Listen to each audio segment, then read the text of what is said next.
Hello and welcome to this very special episode of the podcast where I actually have a guest with me, which is a rarity. I have none other than Jodie Cook, who has been a huge inspiration for me and I don't think realizes what impact she's had on my life just by observing her.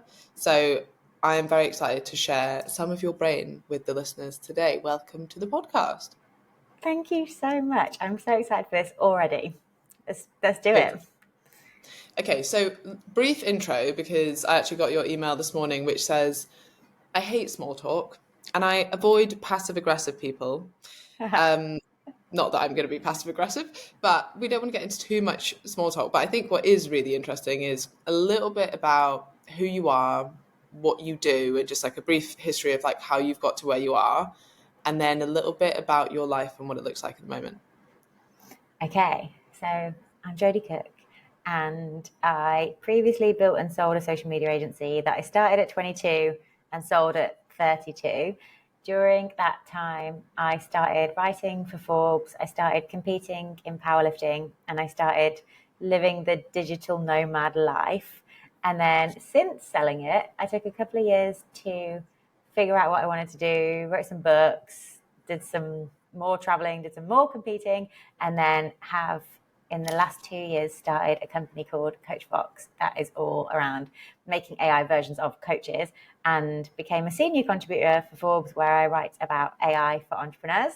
So it's all fitting in quite nicely. And then I still compete in powerlifting, and then I'm still digital nomad living that life. I think I've lived in about 35 different cities in the last 10 or so years. And my favorite is Cape Town, where ESG and I hung out last year and where I am right now.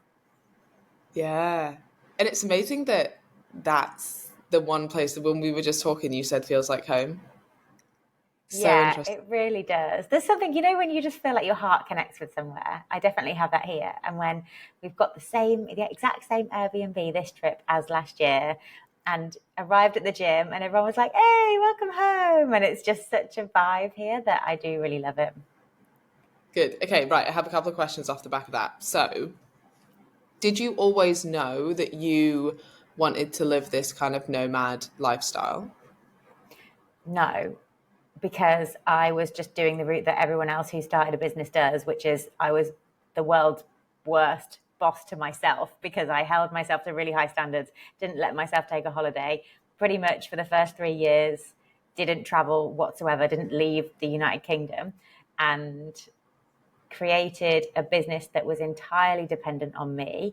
And it was only after reading The 4 Hour Work Week, reading Rich Dad Poor Dad, and being like, I just need to sort this out, that I booked a 5-week trip to Australia that was 3 months into the future and gave myself a deadline to sort it out. And that was when it all started. But no, I hit the real rock bottom of being very location dependent and not living my best life whatsoever.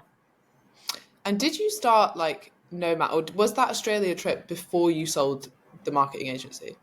It was 3 years in. Yeah, I sold it after 10 years, and that was 3 years in. Okay, cool. And I had a team in the UK at the time as well. So now my team's all remote. But back then it was like I was leaving the team to get on with their stuff. And it felt like I was deserting people. So I had to make sure I went over and above with all the processes and the systems that we had in place. So it was like, no, it's okay, because it's running all right and I'm not leaving you and I'm still going to be online. But I feel like the world was kind of different. That was like 2014. It felt like things were kind of different then. Yeah, I read a quote once. I think it might have been Hormozy, although I actually remember distinctly you telling me once to be like, stop saying Hormozy said this, fucking everybody says this stuff, like don't give me credit. And I was like, yes, I love that. But I think it was him who I heard this from, and it was like, if you don't if you can't step away from your business, you don't have a business, you have a job. Like you've created your own job, but you don't have a business. And the distinction between that is like, can you leave and it runs itself? And it was triggering to me because like you know me well enough to know that I probably have about 5 jobs. Like, you know, I like to say I have 5 businesses, but like realistic, if I'm being really self-critical here, like at least to like a larger extent than what I would like, I have 5 jobs. Yeah, what is this? Why do we do this to ourselves? We start out in business because we're like, it's going to be amazing. I'm going to be so free, I'm going to have everything on my terms. And then you have the worst of both worlds. But I think the best of both worlds, which I feel like I've got now, is like exceptional, but you just have to get through the shit in order to get there. Yeah, okay, so this is another question for you. You know, a lot of people might sell the kind of like maybe your lifestyle or like the 4 hour work week kind of dream. And what you realize is when you delve into most people who have got there, they actually did the opposite of that to start with. And do you think that like it's realistic to get there without doing those phases of like really, really hard work where you're probably working, you know, double the amount of people with a normal job? I feel like some business advice is really dangerous at some phases and really useful at other phases. Because, yes, the whole systemize everything and chill out a bit and say lots of no's, but don't say yeses is like really good for second stage business. But then if you said that to me at the start, I'd be like, what do you mean? I'm saying yes to everything. I'm working all the time. There's no systemizing. I'm being scrappy. I'm doing things that don't scale. So I don't think it's really possible to get to that stage without hard work and without graft. And it's not really like in line with the anti-hustle culture. But I feel like if you just work twice as hard, you will probably get twice as far in the early stages at least. It's like the numbers don't lie, do they? It's not, if someone's working more and working better and working smarter and working all of those different words, they will be like eclipsing the people who are just like, oh no, I need to take a day off because I need rest. It's like, no, you just go.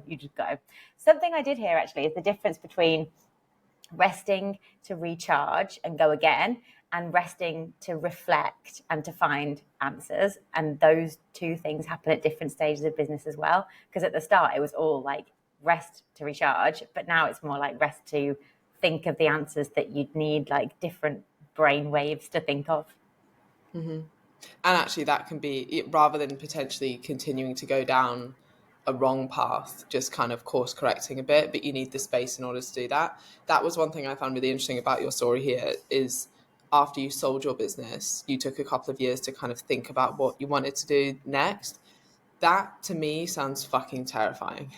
Yeah, But I it know is is. often what you need to do. Did you find it terrifying at the time? Were you like, I imagine so much of your identity was being a business owner, being wrapped up in that business. And then it's like, well, okay, well, now what do you do? You kind of like between things at only what, 32 or something, figuring out like what you want to do next, which is a great position to be in, but can also be a hard thing to sit with, right? It's the most unrelatable problem in the world because you've got all these really good problems to have, but you feel this such a weird sense of identity, not knowing who you are and what you're there for. I feel like one of the main things was I had before a team of 20 people, all who they weren't all reporting to me, but some were. There was like stuff to do each day, and even though the business was very systemized, I still had a part to play. And then yeah, when it wasn't mine, when I sold it and someone else was looking after it, it was like nothing. It was so strange. It messed with my head so much. There's actually there's a phrase. It's called post-exit entrepreneurs, and it gets shortened to PEXIs. And there's a guy he's called AJ Wasserstein, and he is a post-exit entrepreneur, a PEXI, and he writes about PEXIs, and he also teaches now at Yale, and he's done this whole study on post-exit entrepreneurs and how they fit into one of 6 categories. And the one thing that he says, no matter which category you kind of choose after, you have to take a pause. You have to just stop and think, what do I want to do? Because invariably the next thing that you do will probably be wrong, and then you don't want to have created all this freedom for yourself to then go reverse it by getting into something irreversible. So I was very clear not to do that. I just think it's like something that you know you need to do, but it's very uncomfortable to do because you're kind of not. I mean, when you think about like even getting in shape or like having a certain goal, there's always something that you're working towards. Like if someone said to you, just stay exactly as strong as you are right now, that's actually harder than like aiming to get stronger or like, but I don't know why you would Yeah, be purposely trying to get weaker, but do you know what I mean? Or whether it's like stay exactly at the body composition you're at now. I'd rather someone was yeah, like, you need to gain weight or lose weight because it gives me yeah. direction. I think one of the things it taught me for sure was that achieving your goals is nowhere near as exciting as the pursuit of your goals.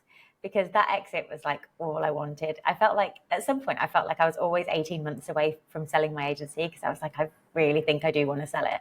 And then it was only after COVID where we had a really bad time and then a really good time, and then an even better time, that it was like, now is the time to do that. It made me realize more than ever how the pursuit of goals is just so much better than having actually achieved them, because I felt like that was a goal that I wanted to achieve for so long. I wrote myself a pretend check with the amount I wanted to sell for. I signed it like the perfect buyer. I said what it was for, and I would stare at that check and I would visualize it the whole time. But then when you've actually achieved it, it's like, oh, well, it's done now, so what do I do next? And it's just nowhere near as fulfilling as working towards it. So I feel like I probably view goals and setting goals and trying to achieve goals in such a different way now. And I probably actually just always move my goalposts. Before, I would have not liked moving the goalposts, but now I'm like, move the goalposts and just keep moving. But also be really happy with the stage of, with the effort. It's like the effort is the reward, not the reward.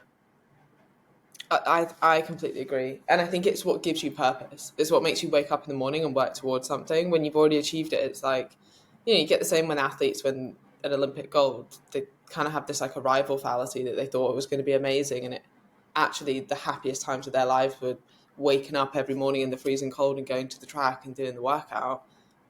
That was actually the happiest part. And I can't remember who was talking about this, but they were talking about one of the worst technically parts of their business, where they actually had to ask their employees to come in and do extra time and they couldn't pay them for it.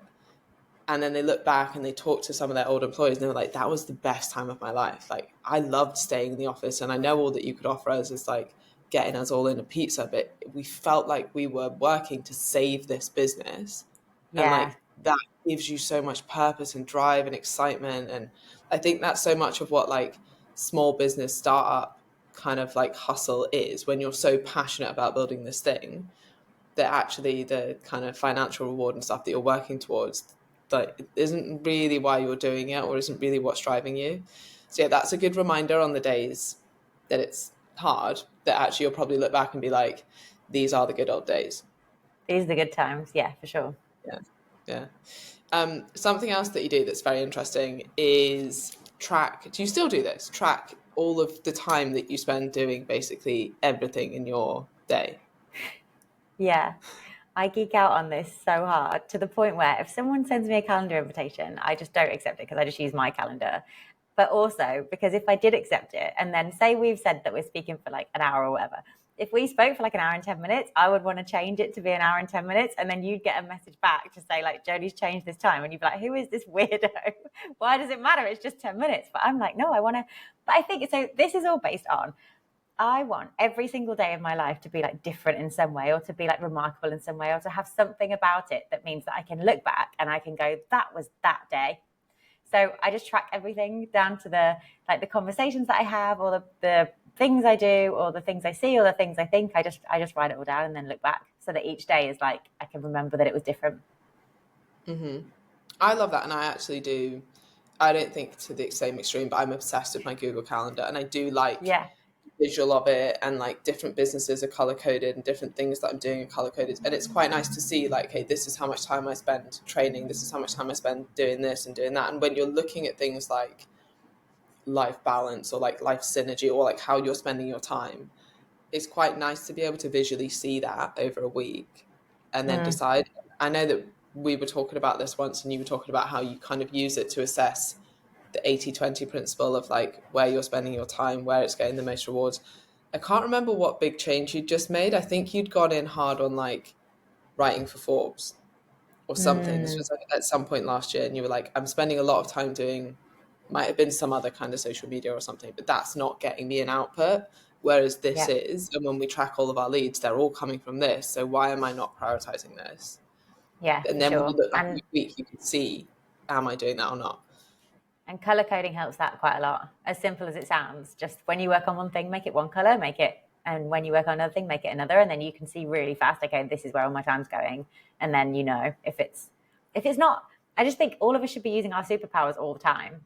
And if we're not, then we need to eliminate the stuff that isn't using our superpowers and give it to VAs slash AI slash something else. So how do you identify your superpower? So you think about the stuff. Oh, there's so many ways. There's so many ways. So firstly, think about the stuff that you love doing, that you find flow doing, because that's the first place to start.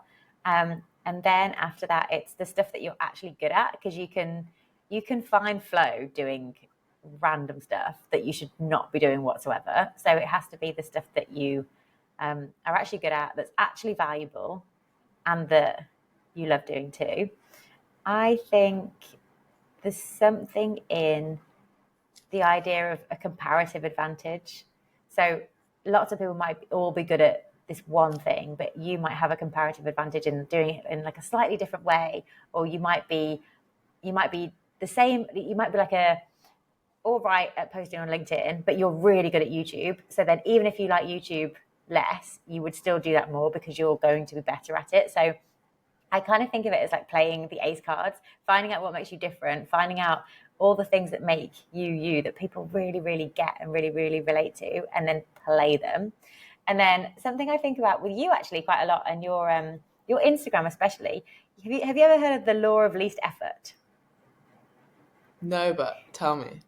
So I think you're a really good example of this, because of how amazingly you can just show up to your camera, your phone, and just go, hey, this is what I'm talking about today. This is something I just thought of, and create these like 60-second, just perfectly structured, with a hook, with a story, with a wrap up at the end kind of things.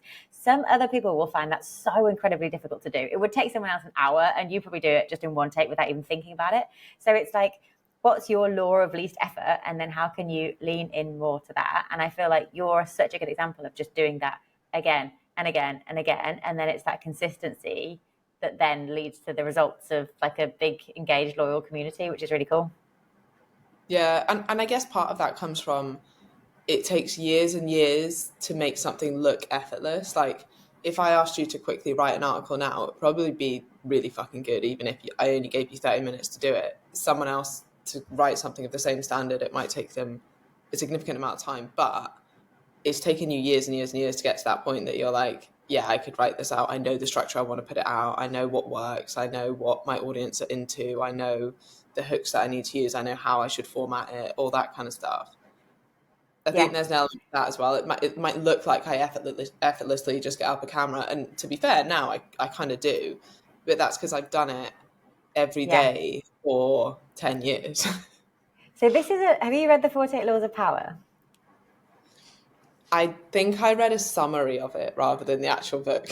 Yeah, that's fine. That's totally fine. It's a really, really dense book. I don't think it needs to be that dense, but there are 48 laws of power, and law 30 is make it look easy. And that's exactly it. It's like, yeah, you're going to be making it look easy, and that itself looks really powerful, because it's like, wow, she can just turn up and she can do this thing. But then not everyone needs to know the struggle. Not everyone needs to know the hours and hours that went into it. All that matters is that they get delivered a amazing 60-second reel that relates perfectly to their problem. And that's a powerful thing at the same time. Okay, slight twist on it, or slight tangent away from this, because I want to know two things. One, I want to know, first of all, about what your future ambitions are. This is also just like I want to know personally. Oh, okay. That was you said two things, and then firstly, Yeah, you want me to I'm answer gonna that first? but do that one first, and then I'm going to move on to the next one. Oh man, I feel like I've got a really boring answer to this, which is I just want to do everything I'm doing now for a long, long, long time. Like, I don't really get into things without it being a long term, sticking at it, being consistent. So I guess I want to be a world champion, and I want to be a billionaire. And they're my only two goals, and everything I do matches up to that, and that's it. But I'm not really focused on the goal of achieving it. I'm focused on the goal of having having a really enjoyable time getting there. Yeah, and I know it's cheesy, but like, if you never get to either of those, but you've enjoyed working towards them, like, you've kind of won already. Mm. Yeah, something I did a couple of months ago was, I really love this phrase of just peak life, and thinking, what does my peak life look like? And then a couple of months ago, I defined it, and it was like, this is what I do every day. This is where I am. This is what I look like. This is what I feel like. And like, went to town on journaling on my peak life. And then I almost feel like what happens when you do that is you almost start to manifest it. and then it starts happening. And then you live in this state of feeling very grateful for where you are at the moment. And then more good stuff happens after that. So yeah, I care about achieving goals, but there's so much stuff that I wouldn't forego in order to achieve them, because the peak life, the day to day is so important. And that's all that really matters, the day to day. Yeah, and I love the process of writing that out, whether you call it your perfect day or what your rich life is or what your peak life is, because often you realize it's really not that far from what you're doing now. Sometimes you realize it Yeah. is, and you need to make some changes, and then you make a plan to get there, but it's often not like out of your reach, and even if you were a billionaire, like your day-to-day might not look that much different. Yeah, probably not. I Because also that like, was an exercise. go ahead. That was an exercise in a 4-hour work week as well. It was like define what you want to do every day, every other day, every week, every month, every year, and then cost it out. And then you realize that, oh my God, it's not that far away. But then I think the thing that does get in the way is your own boundaries, and being able to say, no, I'm going to stop doing that now, or no, I am going to book that restaurant, or I'm going to book that trip, or I'm going to book something else. And that's for sure where I got to in 2014, where it was like, just book the flight, and then everything else makes sense from there. But it would be so easy not to live your peak life because you were the only thing standing in the way of it. Yeah, that's so true. Yeah. I also like that you mentioned you want to be a billionaire, because I think not enough women feel like they can talk about money or feel like they can talk about like having financial goals, and I just think that's bullshit. I think it's just So a game. It's like, what game are you playing and how do you win? And I don't even mean win as in win over other people, because nothing for me is about competition, even though I compete in things. It's just all about where you want to get to yourself. But yeah, why not? exactly, right. So that kind of brings us nicely onto what you're doing at the moment. So tell us a little bit about the current business. Current business, Coachbox, we make AI versions of coaches, and they use our system to upload all their content, and they create an AI version of them that then generates leads on their website. And lots of them use it to serve their clients in between sessions, which is really cool because the AIs can basically think and answer questions and coach just like the coach does. So it's pretty cool. It didn't start out life in this format at all, but then a couple of years ago we realized that AI was fun, and we started incorporating it into what we were doing. We built Jodie AI based on my one of the things I did in between businesses was I was kind of coaching, mentoring agency owners on how to sell their agency, because that's what I'd just done. But then I was on all different time zones because I was traveling, and clients kept going off track. And we created Jodie AI to kind of keep them on track. And we were like, can we do this? Can we build an AI coaching? Will people actually enjoy using it? And then when they did enjoy using it, and when they started getting really good results from having two, like the real coach and the AI coach, then other people were saying, can you build mine as well? So that's when we started building it out. And now there's hundreds and hundreds of them, which is pretty fun. So yeah, very, very deep in the world of AI coaching.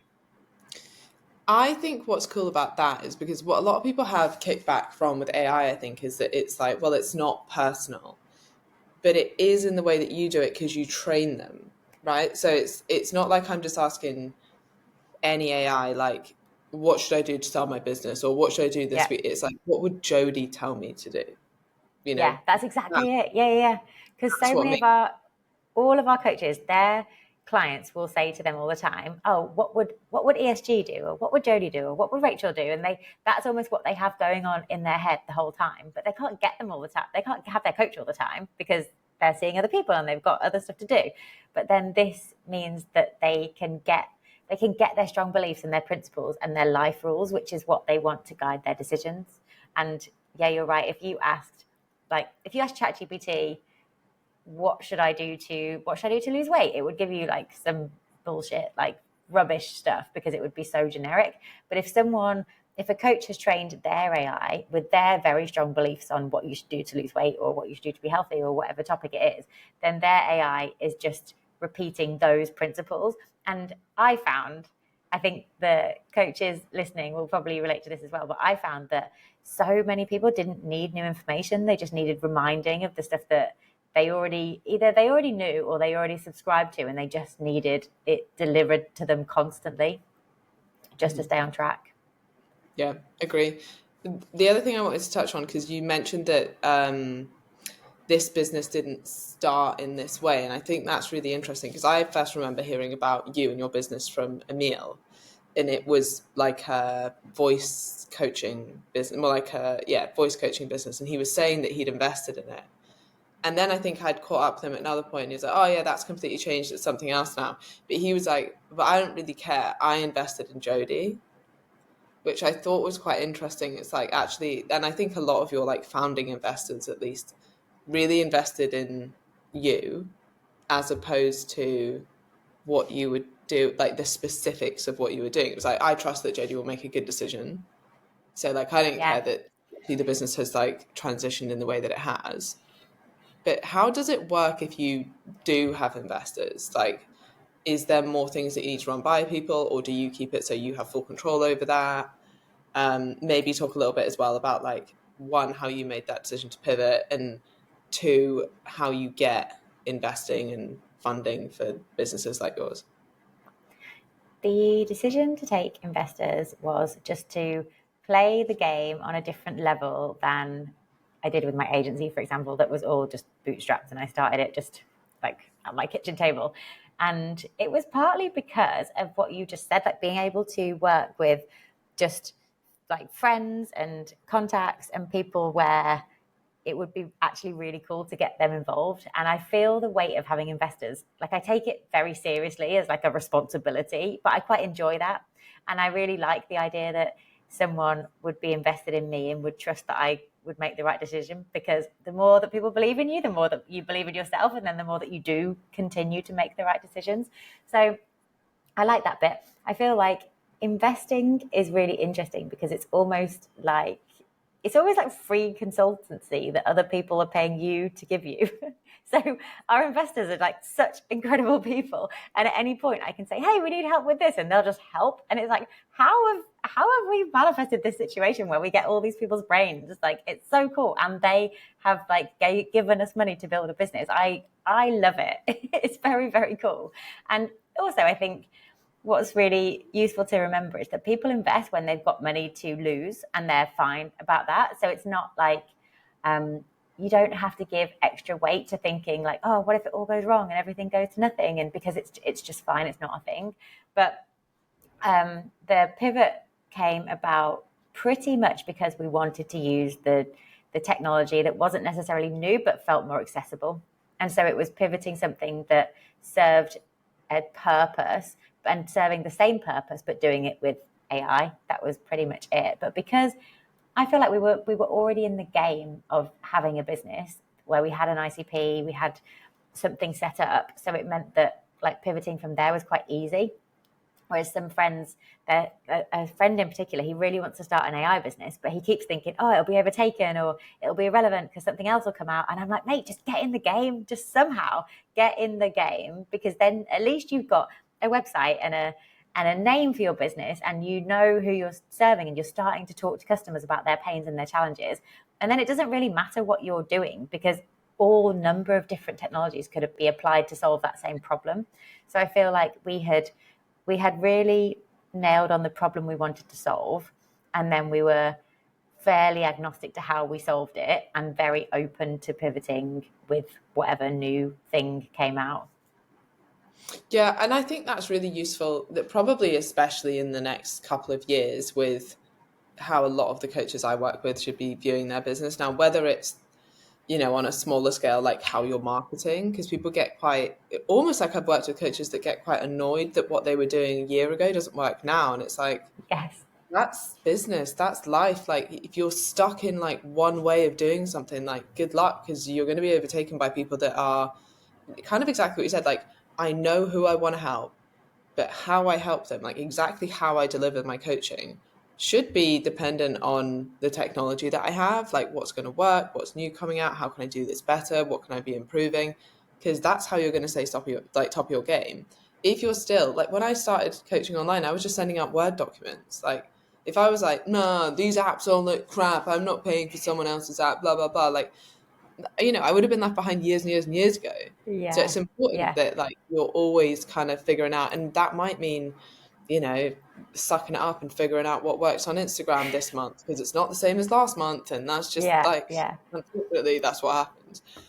I feel like this is like a rival fallacy as well that we talked about on a separate topic, but it's like a rival fallacy in marketing is this idea that you want to get to this beautiful place where all my funnels are in place and all my marketing's in place and all my ads are there, and now I can just leave them and I can just let things run. It's like, nope, maybe for 2 weeks, and then you have to change stuff, and you just do. There's if you looked up on YouTube the phrase "who moved my cheese," there's a really cool video it's so old, like it's really, really old, but it's just timeless. And it's these two, I feel like they're mice, but I feel like I might have just made that up because it's cheese. But they're like two people running around this maze, and they're like, oh no, who moved my cheese? And then they realize that all the cheese that they thought was in this certain place is actually somewhere else, and they have to keep running around the maze catching it, and it just happens again and again and again, and they never catch it. And the "who moved my cheese" is like, this is marketing, this is just what it is. Your cheese is always moving, you have to be the mouse running around, so there's never a reason to try and make the cheese stop. It's like you just have to go with it, and like, what's your phrase? Surf the wave. Surf the urge, surf the wave. Surf the urge. Yeah. So just surf it. Yeah. Yeah, and guys, listen, that's someone coming from someone who owned a marketing agency, right? Like, it's not, and I think part of this is that you're often sold this by people trying to sell you something, right? Like, oh, come here, I'll write your marketing copy funnel, your welcome email flow, and you'll be sorted. Like, I'll do it for you once and you're sold for life. Or like, I set up your ad, you pay me this money, and then bam. So I can see why people kind of think that, or they think that they're missing this one little thing that's going to be the one thing that solves everything. And it's like, the principles of marketing don't really change, like product market fit and like having a captive audience and creating a relationship with them. But how you do that is always going to change. Yeah. Your surf the urge thing, a similar one that I have, just like a mantra, is just like, no silver bullet. Like, there isn't a silver bullet. Stop looking for one. It's just so much. It's just consistency and doing stuff well and keeping going for a very, very, very, very, very long time. And it's not really sexy. Like, you can't put, hey everyone, do you want to grow an amazing business and have an amazing life? You have to do all this really boring stuff for a very, very long time, and you have to enjoy it. And you wouldn't get any clicks at all. But that's kind of what it is. Yeah, but what's interesting from my perspective of mostly helping fitness businesses build is that, like, the same coaches that get annoyed at their clients for always looking for quick fixes and always looking for the next best thing and not just accepting that it's a calorie deficit over time and it's consistent resistance training and that's what's going to build your physique, do the exact same thing with their business. And they're like, I've posted 3 times on social media, I'm not full yet. Or like, I did 2 podcasts, what, I've not even had that many listens. And it's like, yeah, suck it up. Like, good example of this is, you're not just doing, I know that you're like delving into YouTube, and instead of just being like, oh, just maybe do a few videos, you're doing video every single day for 30 days. Yeah. Now you'll probably be able to see whether that's, so that, I mean, even that is a short period of time, but that's enough to be like, okay, can I build some traction here? Yeah, But that's sure. like a minimum. I don't like not being extreme with stuff like that. I was talking about setting up on YouTube, and a friend was like, yeah, you need to decide your cadence. So how many can you do? Can you do like 1 a week or something else? And that is totally the advice I would have given people when I was doing my social media agency. I would have been like, pick a cadence that you could keep up forever. But I've just changed my mind on that so much, because it's not exciting. I don't think you learn anything from doing 1 a week. It's like, do 10 a week, do 5 a week, do like every single day for a very specific period, because then you can learn. But the main thing that's in my head around the 30-day challenge on YouTube, which only started yesterday, is I want to learn fast. I want to fail fast, but also I want to separate from the metrics being tied to my self-worth. If something bombs, I don't care. It's not going to make me think, oh, I'm a terrible person, or I'm rubbish, or no one likes me, or anything. I'm just going to be like, it's data. And I'm saying this now because I'm on day 2, and maybe on day 30, if no one's watched any of my videos, I might be a bit different. But I want to keep that in my head the whole time. because then it keeps the purpose of it front and center instead of just like giving up, because I feel like that's the main thing. People just give up, and that's the only thing that we need to not do. Mm-hmm. And I think the same with like a lot of my coaches will be doing something similar with kind of posting on social media. Now, if you're posting like 3 times a week, you put quite a lot of emphasis on each one of them doing really well, or like you hope that it does because you're only doing 3 a week. Whereas if you're like, I'm going to do this every day and I'm just doing the reps, I'm just learning and I'm going to see what does work and what doesn't work, you do take some of the pressure off. If you were doing one YouTube video a week, you would kind of be like, oh, no one's watched that. And then actually, if you want to learn how to do it well, rather than getting 30 done in 30 days, it would take you like years to get, or well, just slightly less than a year if you were doing, one a week or whatever, but like 30 weeks to get that level of 30 weeks. Yeah. We'll be different yeah. people in 30 weeks. We might not even, the world might have ended in 30 weeks. It's too Well, long. Trump doing crazy stuff. Yeah, maybe it Anything will. could happen. Yeah. I also like the kind of 30 days or pushing yourself a bit, because I think with business, like having a bit of a sprint and pushing yourself and being like, oh, wow, like I didn't know if I'd managed to do 2 YouTube videos a week. And now I've just proven to myself that I could do one every day. Now, ongoing, I'm probably not going to do that, right? But at least now that I can do that, when you're just doing 2 a week, you're like, oh, this is piss. This is easy. Like, Mm, not a mm, big deal. I mm. think that really helps me with having like periods of time where I do work a lot harder. Then when I come back to like what would be actually quite like a decent normal output, it feels like a holiday. Yes. And do you also find that sometimes you're in danger of creating a system and a process too soon before you've got scrappy? And really, it's the scrappiness that creates the understanding that then you can create the system based on. Because my mind goes so automatically to systems. I'm like, this is how I'm going to set up a YouTube channel, and this is who's going to schedule, and this is how it's going to work. But really, it's like, just forget that. Forget that totally, and just turn the camera on, and that's it. Yeah.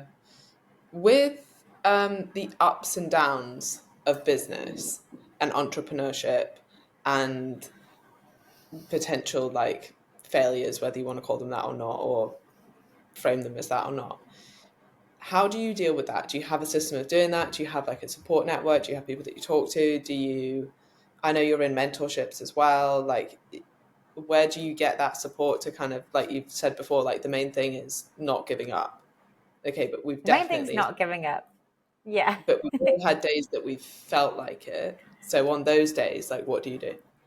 Yeah, okay. So on the not giving up stuff, I feel like I surround myself with a lot of, I'm going to call it resilience porn.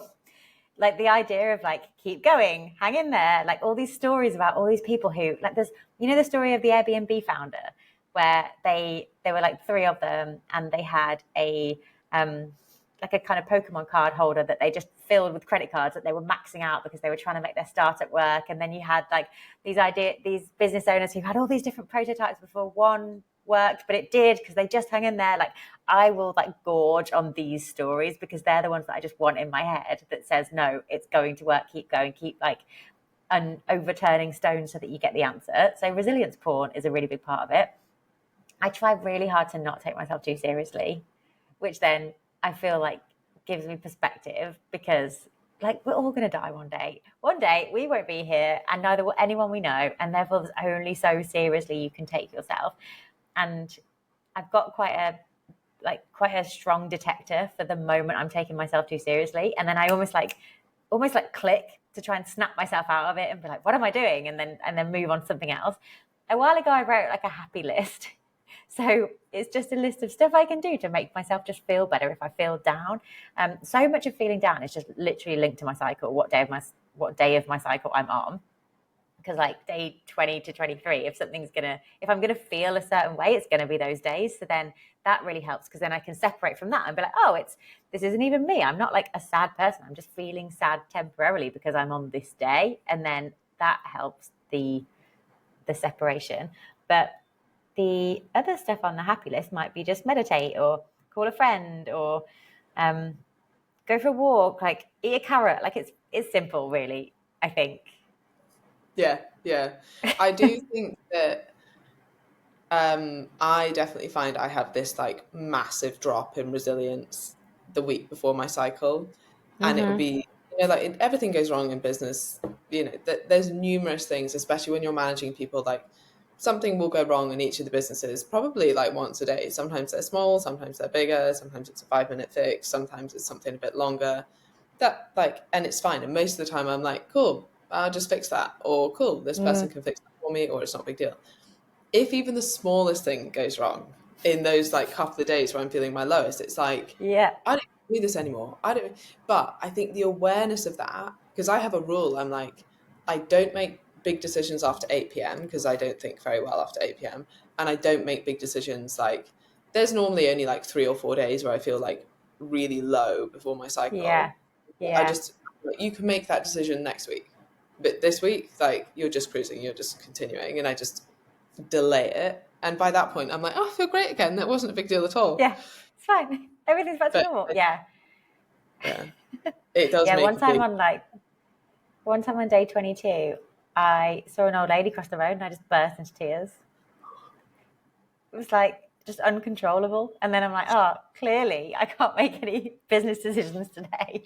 But the thing you said about what something will probably go wrong every single day, I think in my agency especially, my goal was always that I was putting out bigger fires. So I wasn't dealing with the stuff that I had dealt with last year or even last week. It was like, no, how am I going to solve this? And then someone else can solve it the next time, so that when something actually gets to me, it's already gone through all these layers of systems for me to solve it. And that happened really well. That was the thing that let me do the whole location independence thing and go away so much until COVID hit. Because then it was like, oh, it's March 2020 and 25% of our clients has left. Oh, we haven't got an SOP for that, Jodie. But it's like, that's when it should be. That's when something should reach you and not before. So I feel like if I was constantly hitting the same fires and putting the same fires out, I would hate that so much. But as long as it's new ones, it's like, this is literally what we want. We want bigger problems to solve. Yeah, agree. Okay, big question for you. I think a lot of coaches are somewhat worried about being kind of replaced by AI. What would be your top tips to be irreplaceable?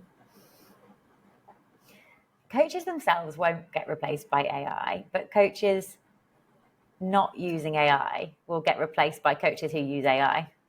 So the TLDR is use it, but I think it obviously breaks down further than that. I think there are pretty much two things that coaches can do with just AI stuff, and by that I mean like generative AI, I mean automation, I mean like AI agents, all that kind of stuff.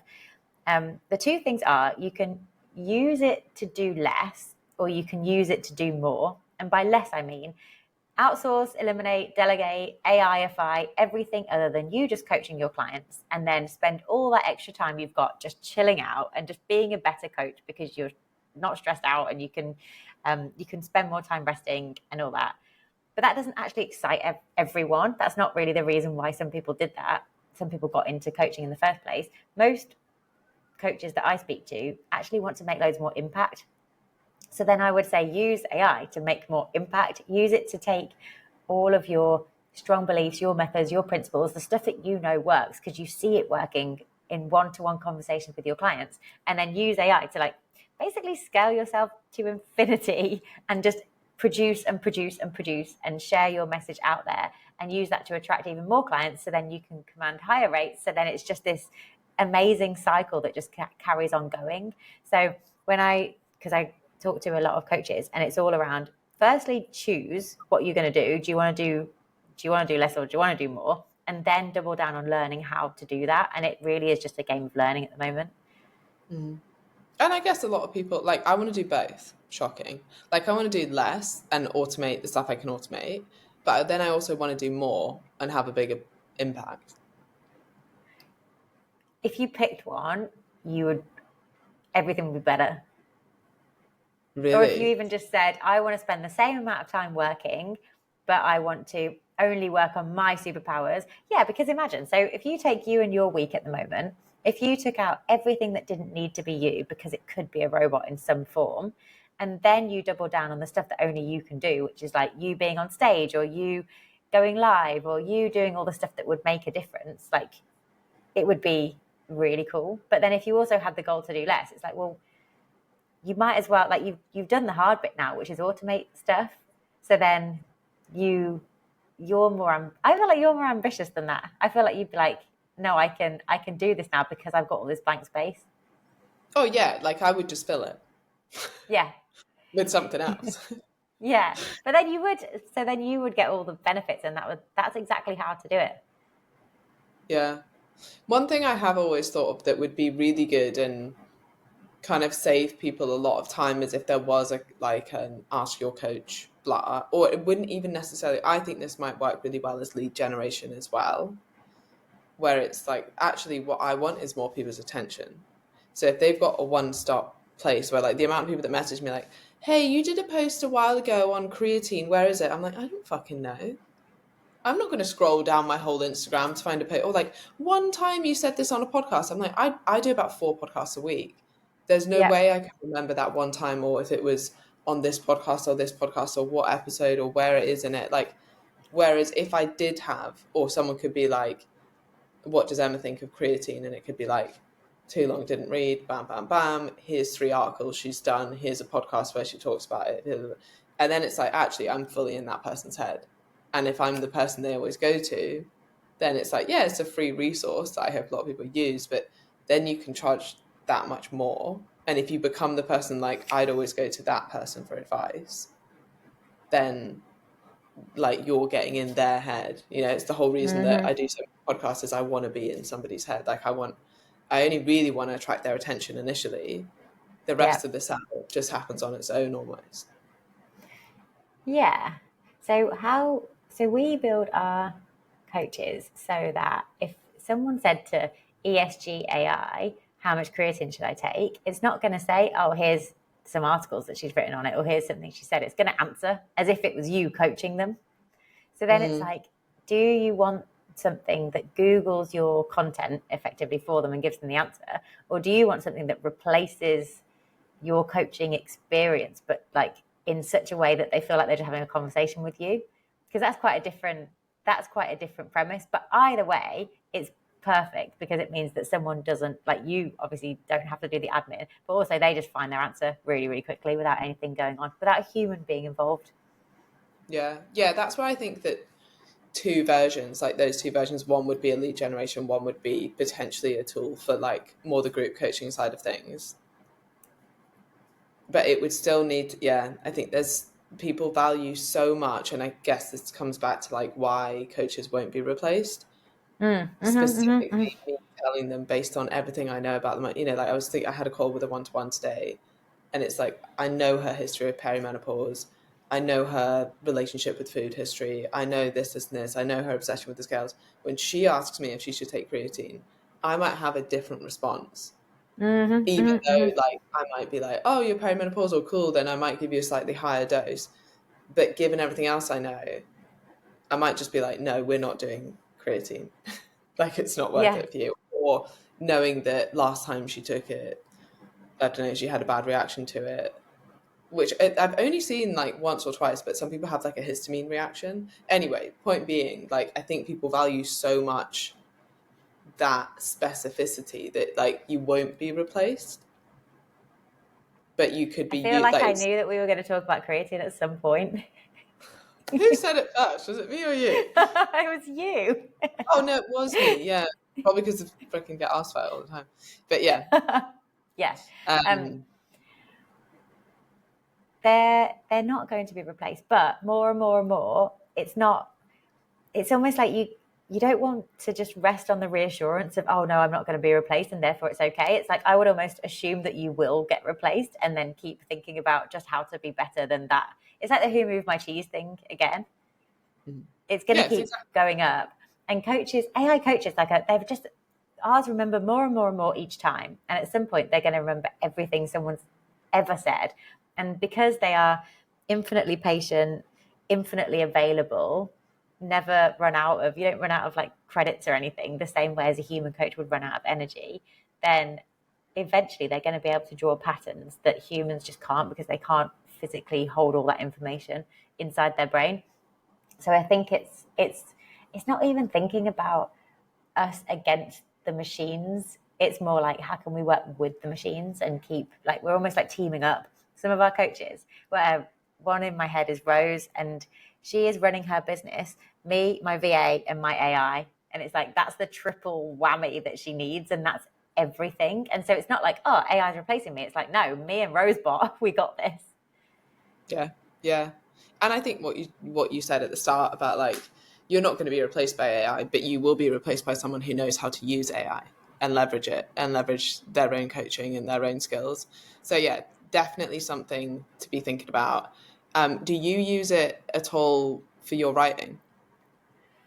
I use it a lot I analyze all of my titles. I use it to come up with a lot of them. I use it to plan stuff out. I'm really, really big on my strong beliefs, my principles, my life rules being like the basis of everything. And then I kind of play around with how I can build those out into different articles and different posts and things like that. So I spend a lot of time on it. But the thing I'm most interested in is not just creating stuff from scratch. I'm most interested in the idea that we've got an email series, like an abandoned cart email series, and each one's got a success story of one of our coaches and what they've done with their AI. I love how you can get another success story and then you can put it in the same format and the same writing style, and it's the same kind of email, but it's just with a new one. So I like the idea more of all of this work that you've already done, that you've already written, using AI to like scale your own strong beliefs further than just creating AI generated rubbish. Like, that doesn't interest me at all. Yeah, yeah, I was wondering that because you're such a good writer, and obviously Forbes aren't going to be like, yeah, just use AI to write articles for us. Yeah, for sure, exactly. And it wouldn't, like, ChatGPT, for example, is trained on over 300 billion words. All the strong opinions cancel each other out. If you wrote articles without like prompting well, it would just end up being, when you sit an exam and you don't really know what to say, so you don't know the answer, so you just kind of blag it. That's what it would look like. Whereas if you do have your own principles and methods and things that you believe so strongly that you know is unique to you, then there's like, you can use AI to format it and to kind of make it make sense and almost like be your own editor, which is like a really nice side of it. That's so cool.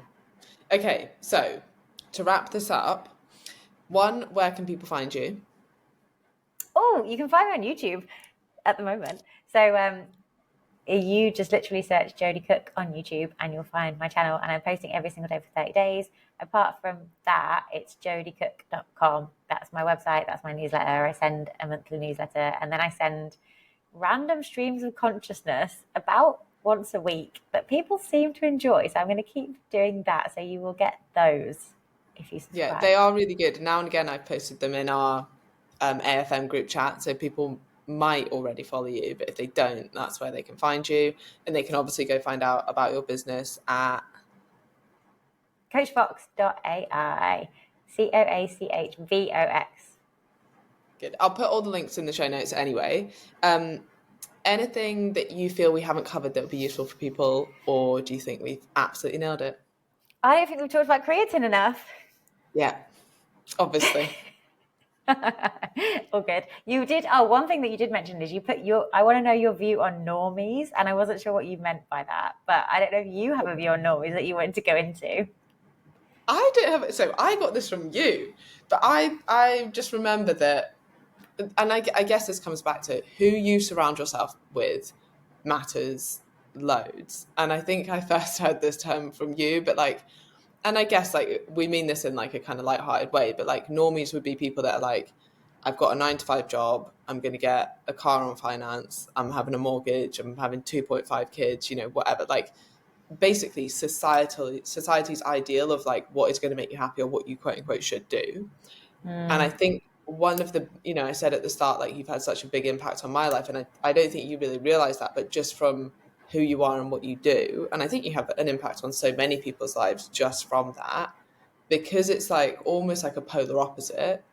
And we're shown so much, like I've got tons of mates that kind of follow to some degree that like normal society lifestyle. Whereas I actually only have even within what I do, and try and surround myself with more kind of entrepreneurial type people doing different things. But really, of my close friends, I only have like one hand of people that I'm like, I could speak to you about this stuff. And I think, yeah, I just think that's an interesting thing. But I know that like we've had discussions about how much being heavily exposed to that impacts you and your life choices, and then not questioning them. Like, I think you had an example of something like keeping a sofa or keeping a coffee table or something, or getting rid of it.